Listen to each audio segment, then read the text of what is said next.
So with the suspension as well, this is a sway bar right here. This is a sway bar bushing. That is dry rotted to crap and is loosened out. And also, your sway bar is cracked. And apparently this is very common for GMs, but it's cracked right here. And not only that, it's also equally cracked on the other side. So what it needs is it needs a new sway bar bushings, and while I'm at it, sway bar links, which are those things right there. This side looks pretty good otherwise. Obviously you got the brakes. The rotors are not great. They're not horrific, but they're not great. The source of your noise is this right here. As you can tell, quite a bit of the braking surface has been, or the brake pad has been rubbing against this rusted surface and is probably the cause of your noise.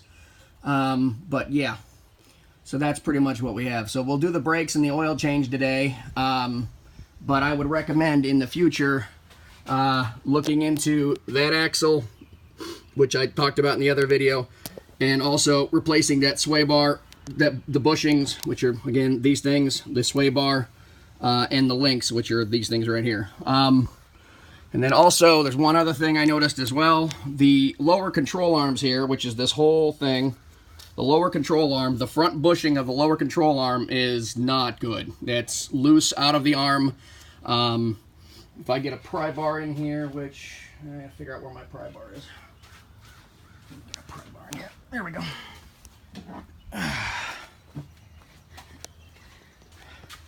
I get a pry bar in here, you can just see that there is all kinds of movement, which should not be there.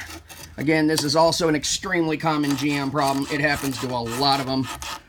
But yeah, that is not supposed to be anything like that. And same thing with this side. Again, these are both normal for GM. They do need to be addressed at some point, but they're normal for GM. It happens all the time. But same thing over here. That this whole lower control arm here, which is this, the ball joint, all that mess, that bushing's got to be replaced. And while you're at it, it also takes care of this back bushing and this ball joint, which are all part of this arm. So that all comes as one giant piece when you order an arm. At any rate, that's the stuff I'm seeing here. Just thought I'd let you know.